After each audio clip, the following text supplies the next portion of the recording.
Hi everyone. In this video I want to talk to you about the real cost of owning and running a hybrid car. The purpose of this video is to give you insights into real data over a period of around 2 years of owning it, in case you're planning to buy your first car, or maybe you're planning to change from a regular gas car to a hybrid car and you want to understand what are the true costs of running this. So I'm hoping that my experience can be helpful in you deciding is this the right thing for you and just planning financially ahead, especially now that we are very conscious about the cost of living. Now, this is possible due to me having kept track of an Excel sheet over around 2 years of time. So a lot of this video is going to be very just data driven, looking at that sheet. Now, to try to get to the point as quickly as possible, I will give you the answer immediately in the spreadsheet. How much does it cost? And then if you want to stick along and look at all the details, you're welcome to do so. Okay, so here we are in the spreadsheet. Let me just zoom in so you can see all the detail. Now, before we talk about the cost, let's talk about the vehicle model. I have a Toyota Yaris from 2018. Like I said, it's a hybrid car. It's a pretty small car, and it was a relatively affordable car at the time of purchase in 2021. Now, I mentioned that because all the numbers are going to vary depending on your car, but I just want to have that as a reference so you know what car we're talking about here. But with that out of the way, let's talk about the actual cost, which you can see down here. This is the actual running cost. It's straight to the point, either daily, weekly, monthly, or yearly average of how much does it cost to run this car. So if you think about it from a monthly perspective, usually your bills are monthly, right? It's around 150 pounds per month. That does include everything from fuel, insurance, service, taxation, parking, accessories, car wash, anything that is tied to running cost of the car, but it does not include the finance of the car, so purchasing the car. It's purely the running cost. Now, if you look at the different categories, I think it gets a bit interesting if you're wondering where will the money go in owning a car. You can see that almost 40% of the running cost is tied to fuel. Now, of course, that's going to depend on the fuel prices, but most importantly, how much you drive, and also what is the miles per gallon average for the car that you buy. So that's why getting a car that's fuel efficient is very important, and also why one of the reasons I decided to buy a hybrid back around 2 years ago. You can see following up, you have insurance, then service, and then all the other costs get sort of smaller here on that side. Now, if you're wondering how much do I drive with a fuel cost like this, let me go into the fuel consumption. Up here, you can see that on average per year, I drive around 6,000 miles. Now, that is not very much compared to some other people. Some people may be around 10,000 or even more. What you can do, of course, is you can look at your daily commute, estimate sort of how much you're going to be driving every year if you think that it's going to be a lot more. So let's say, for example, you think you're going to drive around 10,000 miles, take 10,000 divided by, let's say I had 6,000. And then what we do is we take this times my fuel cost. So now you can see that you would probably be paying around 2,000 pounds so far in the ownership if you would be driving 10,000 miles per year. Feel free to do your own math, how much you're going to pay for fuel, but it's very likely that fuel is going to be the highest cost for you. Okay, so that's about the running cost. Now let's look at what happens if we include the financing of the car. By the end of the loan, I will own the car, and I decided to repay it in 2 years' time. So that, of course, puts my monthly payment quite high when we talk about only 24 months.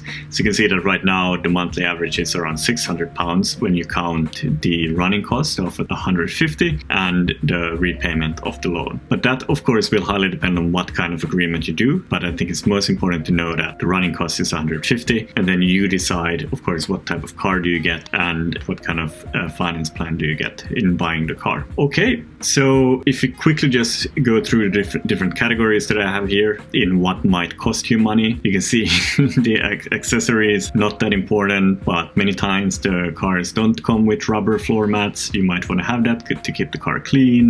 Many people need a phone holder in order to use their phone as a GPS, potentially, maybe a charger, some car scents. I did buy a portable air compressor in order to make sure I have the right tire pressure. I know you can do that at gas stations, but usually many times you have to pay a bit there. So I thought, let's give me the flexibility to do this anywhere and I don't have to pay more than once. Window shield scratcher to get the ice off in the winter. And then I currently don't have winter tires, but I bought these winter car socks. You can argue how good good they are, but just in emergency cases, if there would be too much snow and I would be stuck, I could put these on and get more grip with my tires. And you can see that's the highest expense. When we look at insurance, what's important to call out, this is currently the insurance cost. So the first year was £470, quite steep. And that is because I do not have any no claim discount with the insurer. I moved to the UK around 3 years ago, so I don't have any track record here in the UK of owning a car. Now you can see that in the second year, the rate drastically declined. That is because I didn't have any claims and I started to build up the no claim discount. The insurance rates are going to vary,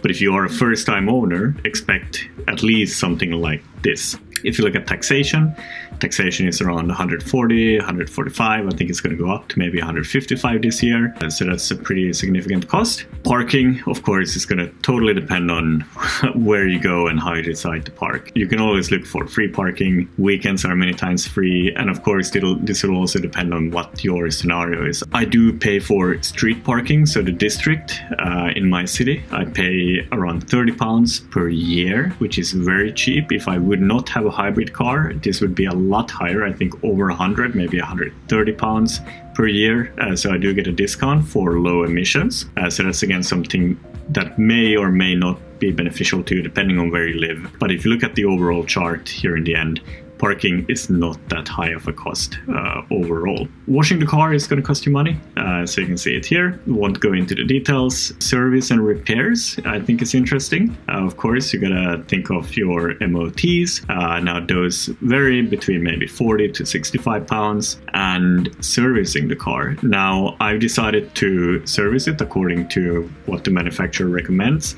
So I go on a yearly basis to Toyota and do a service. Now the benefit of that in my case is that I get an extension of the factory warranty. So you can see that service can cost you up to £340 if you go to the manufacturer. So again, a pretty hefty chunk of all the expenses. And when you look again here at the chart, you can see that it's coming up as the third highest cost of all. In addition to servicing, I did have to do one repair. This might be interesting. There was a big storm on the street during street parking, and some of the bins that were on the curb had flown over and hit the car, and it put a dent in the car and some scratches as well, unfortunately. Luckily only £78, they didn't have to repaint. And then we get into the car finance. You can see these are the details on the loan and the repayment. So I decided to have a deposit of £2,000, and then the monthly repayment has been around £385 per month to pay back the loan. Like I said, that is a pretty aggressive timeline of paying it back, and it's totally up to you what kind of agreement you do with the bank and financing your car.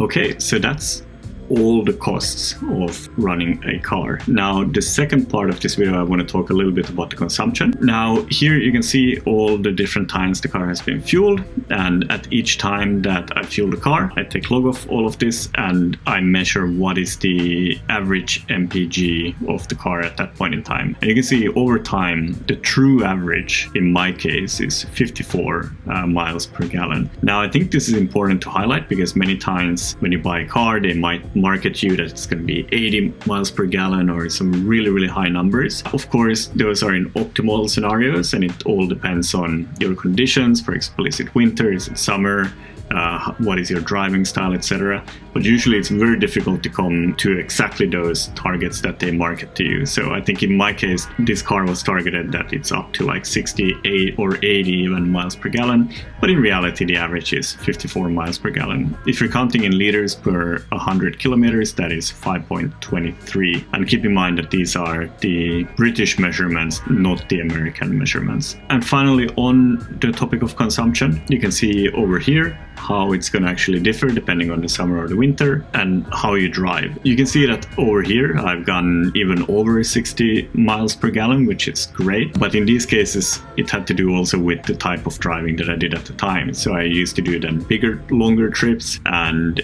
more consistent driving, you know, maybe on a 60 mile per hour road. And in these scenarios, the car really performs well. You can see that here lately, I've been doing a lot more shorter trips with a lot of stop and go in the cities and in the winter, and there the miles per gallon is not going to be as high. So if you're commuting longer trips, let's say you're going maybe 10, 15 miles and you're going to be driving maybe between 40 and 60 miles an hour, your consumption is probably going to be close to 60. While if you're just driving in a city, for example, and shorter rounds and it's cold, it can go even down to 38, which isn't that great. One other thing, of course, related to consumption is going to be the fuel price. Fuel price, as you can see, since I started owning the car, has gone up quite a lot. But luckily, if you look here at the last few months, you can see that the price is slowly trending down. So it's becoming again more affordable. So there you have it. That's all the true data of all the costs of owning and running a hybrid car between 2021 and 2023. I hope this has been insightful. I hope it can help you in just estimating the cost of owning a car in the future. If it has helped you, let me know in the comments. I'd be happy to hear from you. If something wasn't clear and you want more details on, I'd also be happy to help you. Just comment below. And yeah, that's really all I got this time. Have a good day. Bye.